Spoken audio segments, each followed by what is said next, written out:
pase a los ponentes. Bueno, también tenemos, tienen 6 minutos. Tienen 6 minutos para poder dar respuestas a las preguntas del auditorio, y empezaríamos por el mismo orden del inicio, ¿no? Empezaría Carlos a dar las respuestas.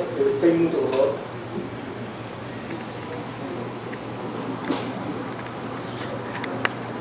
Bueno, tengo 4 preguntas.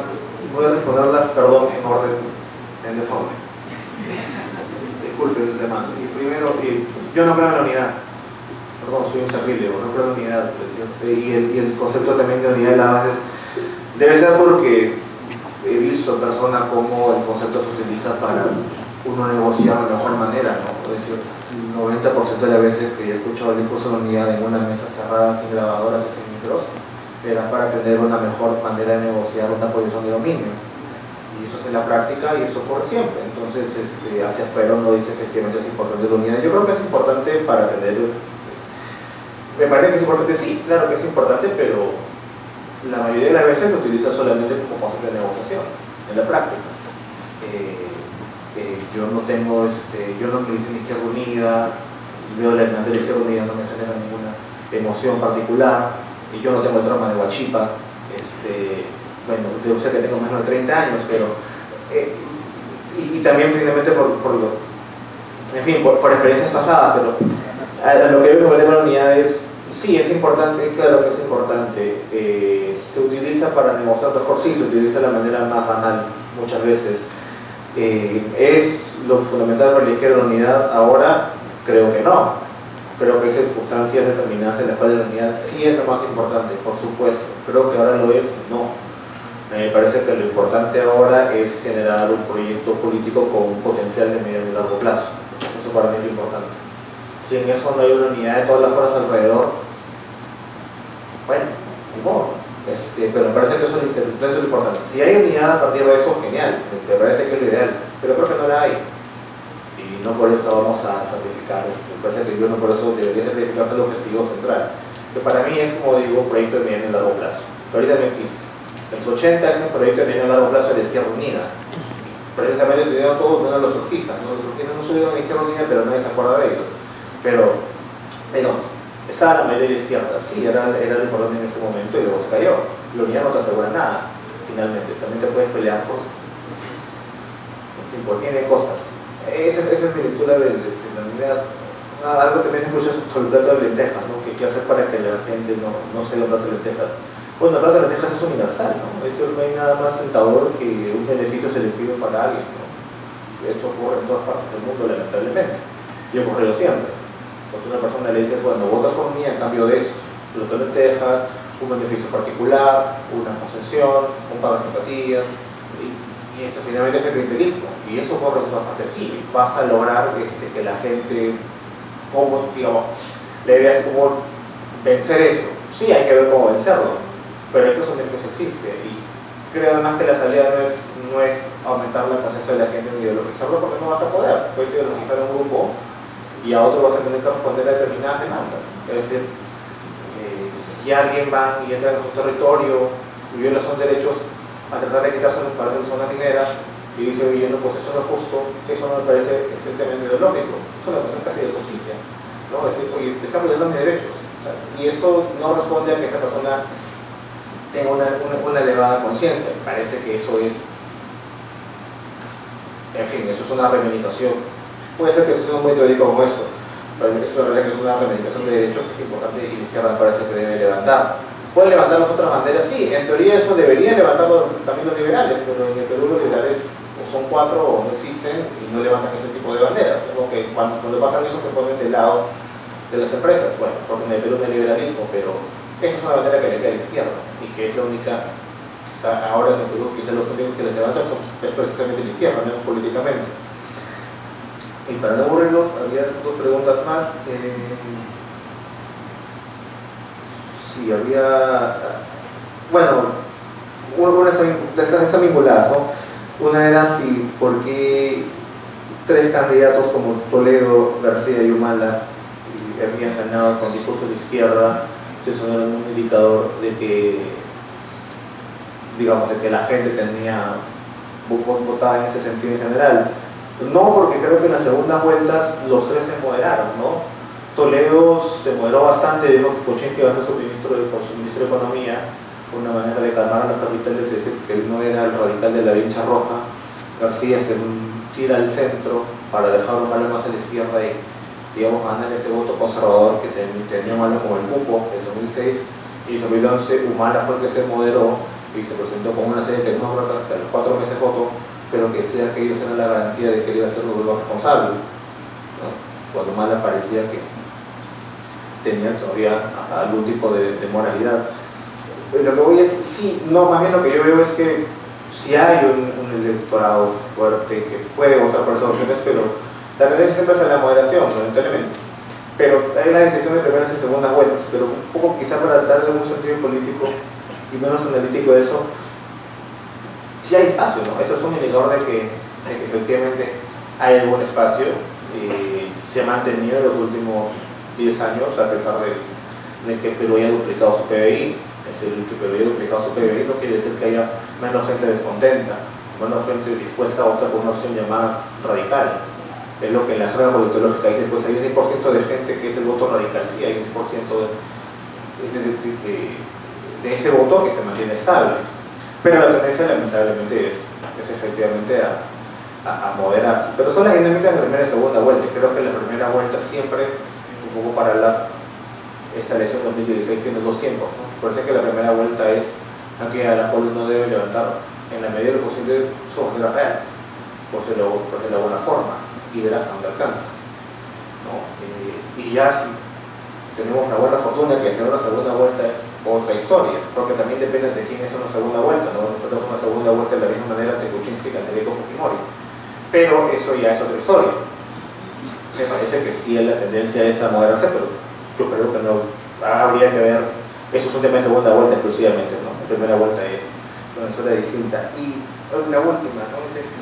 Una cosa es qué pasa si uno gana desde la izquierda, va a tener efectivamente una posición fuerte, sí, creo que va a haber una posición fuerte, pero no creo que sea tan fuerte como se suele decir. Y un poco para poner en el caso Humala, sí, es algo que tiene una posición de derecha relativamente fuerte. Y es cierto que no tuvo ni siquiera digo la capacidad, digo que no tuvo siquiera la intención de movilizar gente a favor de un proyecto político determinado, no la tuvo. No hay evidencia de que él haya dicho a alguien, oiga, ¿puede sacar a la gente a movilizarla por favor a favor de ese proyecto? No, porque la única fue una marcha muy lamentable de la CGTP en octubre del 2011, diciendo, Humala, qué bien estás haciéndolo, mientras la MJ daba al ministro. Pero yo creo que a pesar de eso, la derecha no es tan, a pesar de que es relativamente fuerte, no es tan invencible como se la piensa, porque en verdad, por una parte, siento que están bastante organizados entre ellos mismos, es decir, esa gran articulación de derecha, conservadores, liberales, es mucho más difusa de lo que en realidad es, tiene sus propios conflictos entre ellos, y muchas veces son bastante torpes, ¿no? Es decir, creo que la derecha es más torpe de lo que realmente, y a veces un poco inteligente también, no digo que es un monopolio de ellos, ¿no? A veces nosotros también podemos cometer bastantes sorpresas, muchísimas veces, pero puede ser como conclusión, sí, efectivamente va a haber una posición eventual, pero no solo es una cuestión de carácter, es una cuestión también de saber cómo uno puede jugar sus piezas, pero no creo que sea tan fuerte y tan abusiva como creo que se ha querido, como que creo que lo de Humala podría ser ver, ¿no? Lo de Humala puede ser ver que la elección de Perú es tan fuerte que no puede cambiar las cosas. No, más bien, creo que en el caso de Humala es y otras cosas, ¿no? Y bueno, la pregunta es cómo se ve eso. Creo que la única forma de verlo es en la práctica, ¿no? Cuando vas, si en algún momento vas y ganas que eventualmente quieres romper o terminar hegemonía, vas a ver efectivamente qué tan fuerte es, ¿no? Es como cuando coges un gato y sacas las garras, en ese momento te vas a dar cuenta qué tan violento puede llegar a ser. Bien, gracias. Bueno, digamos, uso la palabra.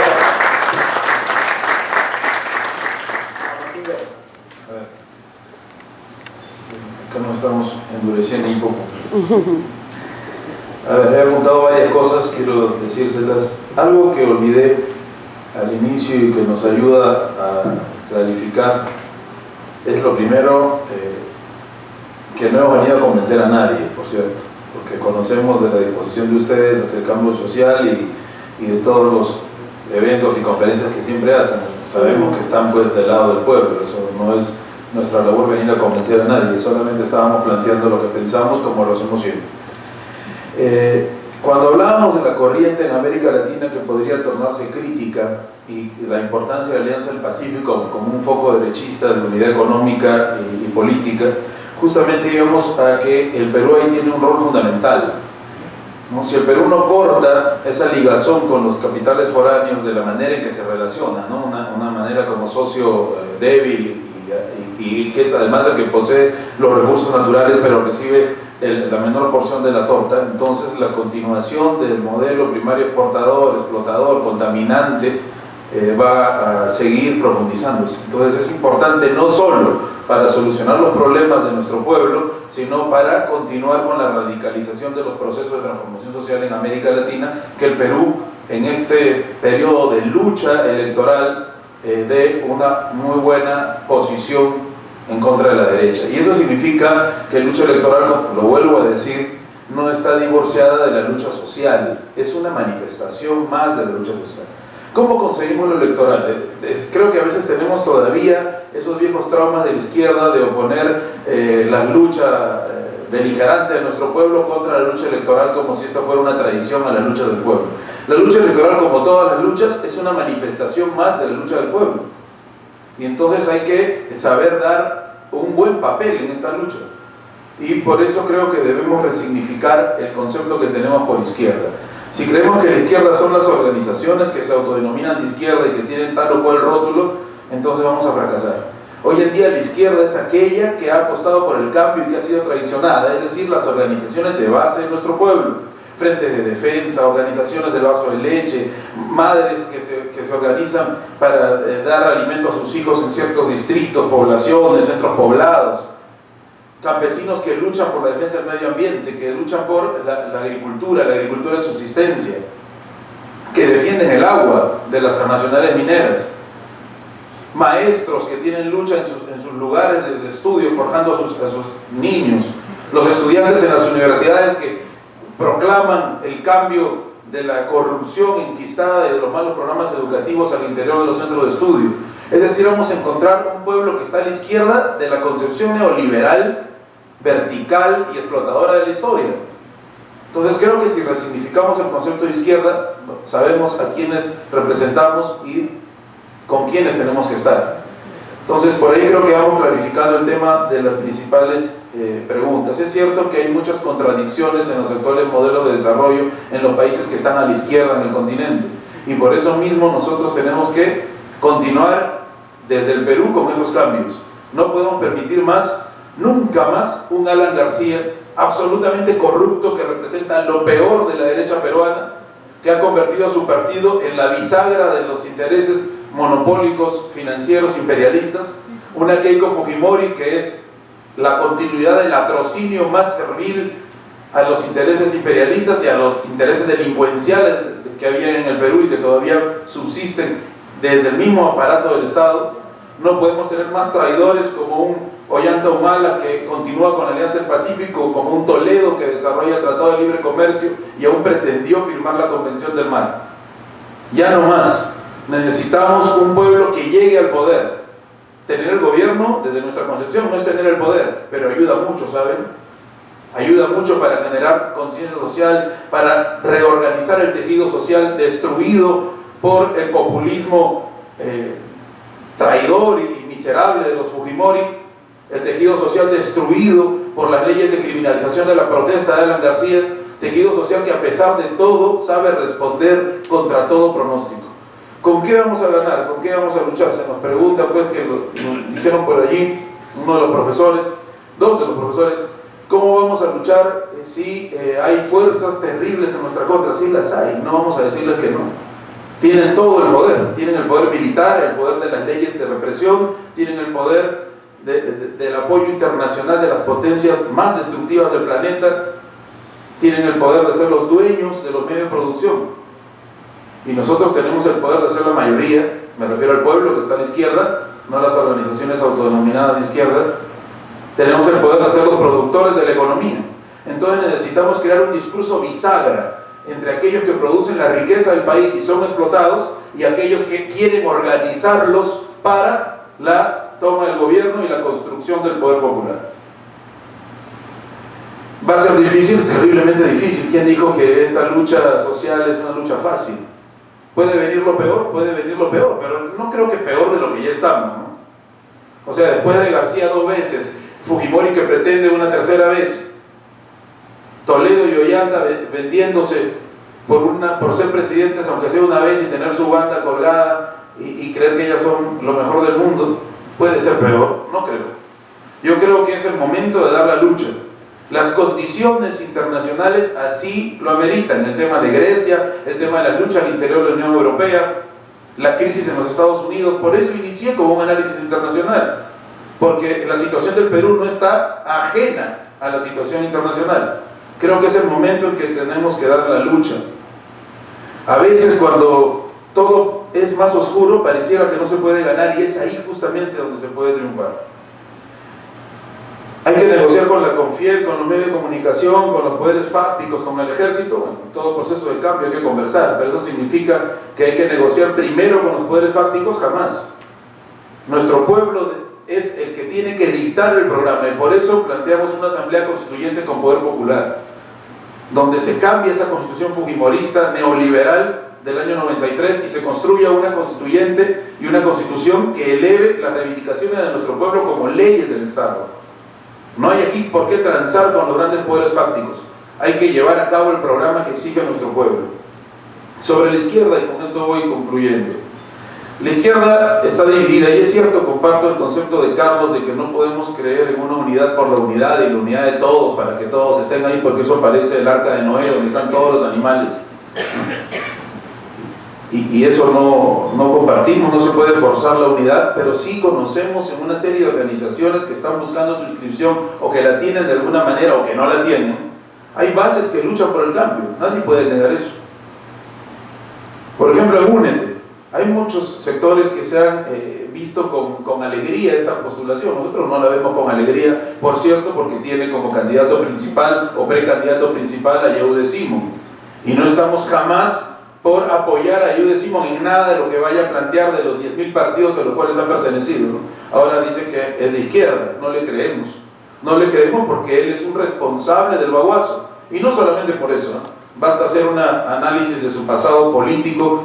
Creo que ha estado en todos los partidos posibles, ¿no? De la izquierda. Me imagino que él se daba cuenta de su error cada 5 años, pero yo creo que si muchos sectores de la izquierda dejaran la postulación de Yehude Simón, se puede ir planteando lazos de unidad, porque hay muchas bases que están por el cambio. Está el FUIP, está el CONAIP, son organizaciones que no tienen inscripción, pero no por eso las miramos mal. Nosotros tampoco la tenemos, ¿no?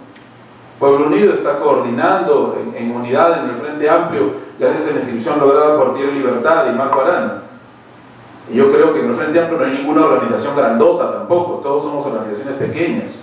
Ahora, pequeños en qué, en cantidad de militantes puede ser, pero la honestidad, la consecuencia en las luchas es lo que determina la verdadera potencia de una organización. Y entonces ahí solamente a través de la historia se verá quién es grande y quién es pequeño. Creo que también está el Bloque Popular, Perú Libre, que busca su inscripción. Nada está dicho todavía, pero nosotros apostamos por el Frente Amplio. Y apostamos por el Frente Amplio porque se ha logrado aprobar, luego de mucha discusión, el tema de las elecciones primarias, abiertas y ciudadanas, donde todo el pueblo que se sienta representado por el Frente Amplio puede participar. Y ese es un gran aporte del Frente Amplio, la democratización de las decisiones políticas de una organización de izquierda que participa en luchas sociales electorales. Eso es importante. Solo eso hace la diferencia con el resto de organizaciones que no han planteado esto, todavía no lo han puesto directamente como un planteamiento político concreto. Nosotros apostamos por el Frente Amplio porque tenemos una serie de puntos de unidad. Entre ellos, no ir con aquellos que han tomado decisiones políticas contra nuestro pueblo, como Yehude Simón, por ejemplo, y como otros tantos. Entre estos puntos de unidad, el querer un nuevo modelo de desarrollo para nuestro país, es decirle no al neoliberalismo, el construir poder popular. Por último, El tema de la unidad no puede ser un tema planteado como si fuera hegemonismo, y en eso vuelvo a coincidir con Carlos. Sí, yo también he visto, soy un poco mayor que Carlos, pero hemos visto las 1000 planteamientos de unidad que la vieja izquierda, vamos a decirle con cariño, proponía, y siempre la unidad era para ver quién maneja más. O sea, nos unimos con aquellos que podemos manejar o pretender manejar. No hay que ser soberbio ni iluso, porque los que tenemos conciencia política sabemos hasta dónde vamos y por qué vamos. Esa unidad para hegemonizar es una unidad falsa, farisea, y el pueblo se da cuenta. La unidad debe ser como el pueblo que está a la izquierda y con la izquierda que quiera luchar por un programa común de transformación social. No estoy tratando de convencerles de nada, porque ustedes ya están convencidos hace mucho tiempo de estar siempre con nuestro pueblo, porque somos pueblo y luchamos desde el pueblo. Pero lo que sí voy a tratar de convencerles es de que no conciban algunos o algunas la izquierda como lo que se autodenomina de izquierda. La izquierda es el pueblo que lucha, el pueblo que plantea optimismo y un horizonte de transformación. No podemos ser pesimistas, compañeros. Nuestros mártires que han caído en Cajamarca, que han caído en Arequipa, fueron optimistas porque salieron con toda su fuerza, más allá de ideologías, tal vez, a luchar por un Perú que respete las decisiones de los productores y de los trabajadores más marginados. Dieron su vida, hoy ya no están con nosotros, pero están en nuestra conciencia y nos ayudan a tener fortaleza cada vez que luchamos, cada vez que proponemos esa alternativa maravillosa que es pretender tomar el cielo por asalto. Pero no solamente vamos a querer tomar el cielo, queremos sobre todo tomar el suelo, poner los pies sobre la tierra y construir un Perú nuevo. Yo creo que se puede, pero tenemos que luchar en conjunto para que eso se concrete. Muchas gracias. Gracias, Agustín. Bueno, finalmente le damos el uso de la palabra a Marco Arana. Bueno, yo quisiera ir un poco a los temas más prácticos, en todo caso, para que estén informados de lo que al parecer se viene en este proceso de participación político-electoral desde las izquierdas, ¿no?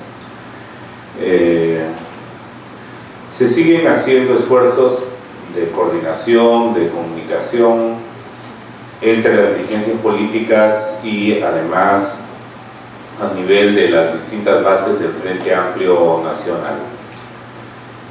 Como es previsible, las que andan mejor son las conversaciones que se están dando en las bases del Frente Amplio Regional, ¿no? Las que se están dando aquí en Lima, entre las distintas cúpulas políticas abiertas, en fin, todavía tienen probablemente un largo proceso, ¿no?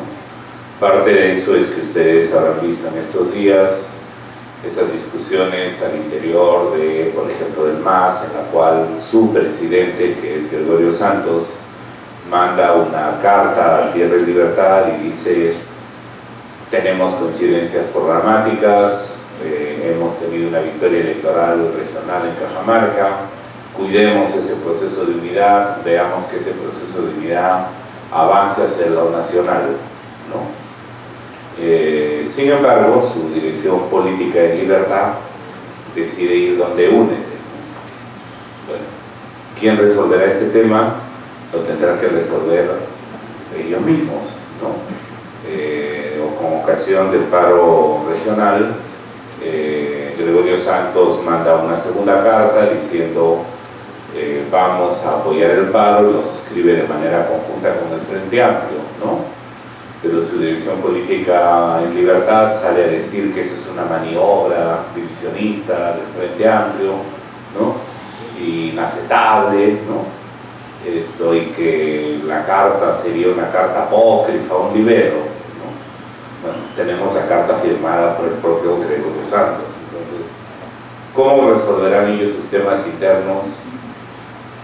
No nos toca a otros opinar sobre ello, ¿no? Esperamos que lo resuelvan bien. Lo peor que podría ocurrir es otro proceso de fraccionamiento, pero en todo caso cada uno es responsable, en este caso, de sus decisiones y de sus opciones, ¿no? Evidentemente las bases políticas del norte, fundamentalmente fundamentalmente piden que ese proceso de unidad no se corte, ¿no? Si ese proceso de unidad es, a diferencia de lo que ha señalado Carlos, este intento de buscar unidad para ver cuántos cupos me dan, la verdad es que se ha aprobado un mecanismo democrático en el Frente Amplio que impide que eso ocurra. Lo cual, según varios de nosotros que recién entramos a política, es un gran avance, ¿no? Es decir, que sean procesos de elecciones democráticas abiertas, universales, los que decidan, y no un arreglo de componendas previas, ¿no? Entonces, ¿qué se vendrá de ese proceso? Esperamos que el proceso se amplíe, esperamos que el proceso se abra, ¿no? En algunas regiones ese proceso está en camino, aunque algunas direcciones políticas ya les han dicho que si asisten a un evento están prohibidas de asistir. Yo todavía me resisto a pensar que en estas épocas de circulación de información y de predominio de la libertad de conciencia, hay quienes puedan pensar, si piensas distinto que yo, te voto. Hasta donde yo sepa, ese proceso sigue siendo reservado al gremio del que yo vengo, ¿no? En el que me acaban de decir, te expulso, ¿no? Pero parece que algunos partidos, llamados a sí mismos ateos, piensan además que esos mecanismos todavía existen, ¿no? En todo caso, un poco de ubicación con la realidad no haría mal, ¿no? Entonces, un segundo elemento importante es, se viene el Congreso Nacional del Frente Amplio, está puesto el 18 o 19 de julio. Vamos a hacerlo en Villa El Salvador, ¿no? Esperamos que efectivamente el Congreso pueda ratificarse en una visión de país, en una propuesta de programa de país, se ratifique en un debate y en todo caso modifique el debate que se viene sobre táctica y estrategia, ¿no?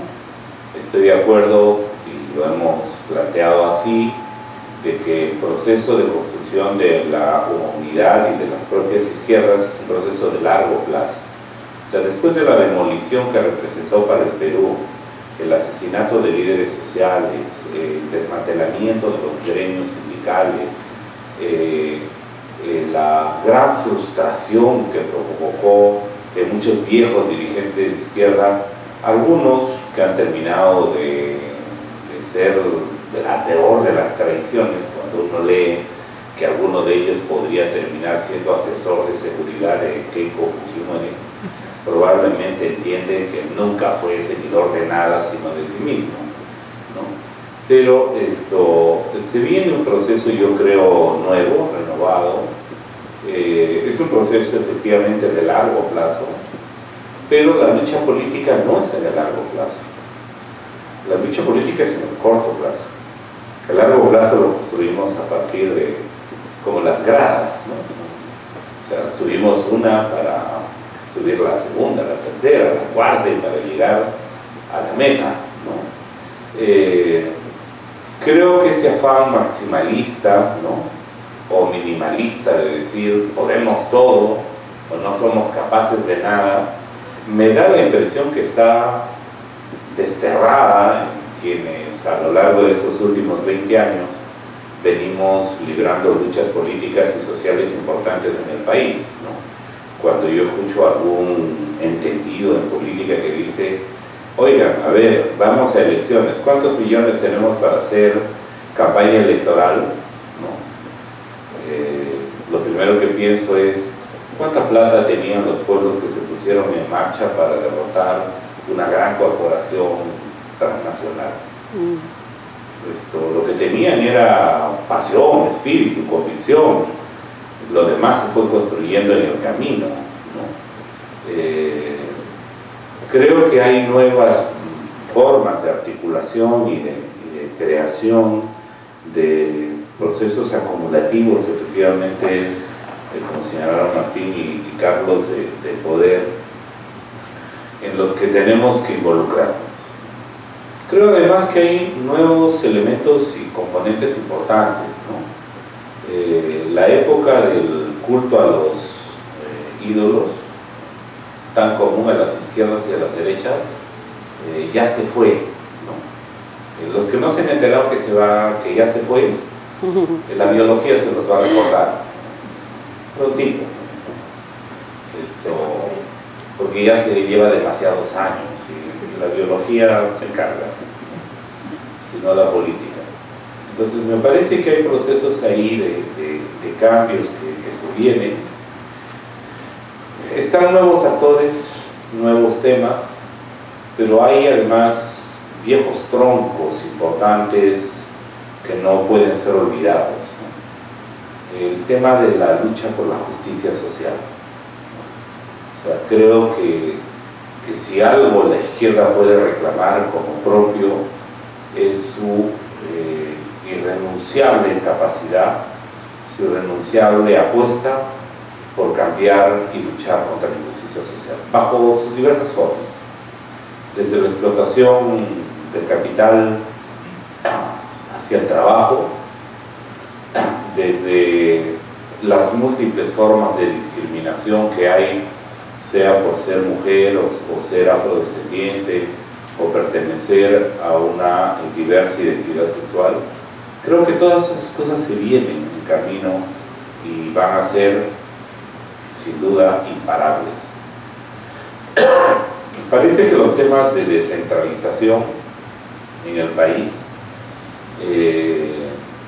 son procesos que van también a ir de la mano, avanzando, además buscando romper el espinazo del poder central capitalino, que ha aprovechado además de este modelo económico de desregulación financiera, laboral, de políticas neoliberales que han concentrado mayor poder y riqueza, sobre todo en la capital del país, pero también al interior del mismo. Me parece además que los procesos en los que estamos involucrados son procesos que tienen voces nuevas.